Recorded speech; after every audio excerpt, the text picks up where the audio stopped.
روز 25 فوریه ماشین زیره‌پوش در کیف ماشین مردی 53 ساله را یک بار زیر کرد. معلوم نیست راننده زیره‌پوش کی بود، ولی آن چندی بعد با نیروهای اوکراین واردی درگیری شد.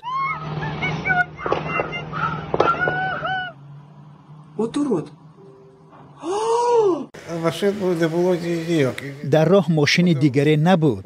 ماشین زیره‌پوش یک باره به مقابل من آمد و ماشین مرا زد. بعد برگشت. خیرت کسی بغیر از خودم در داخل ماشین نبود. اگر کودکان می بودند چی می شد؟ تصور کردنش سخت است. راهگذران برای نجات راننده شتافتند که نخواست نامش برده شود.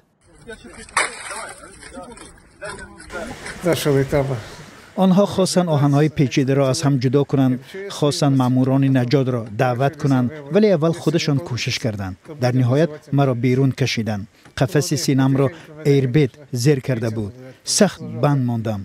پایهایم نیز بند مانده بود. دست چپ و پایم شکستند. آنها یاری تعجیل را دعوت کردند و مرا بردند. بچه‌ها اگر مرا می‌بینید تشکر زیاد به شما.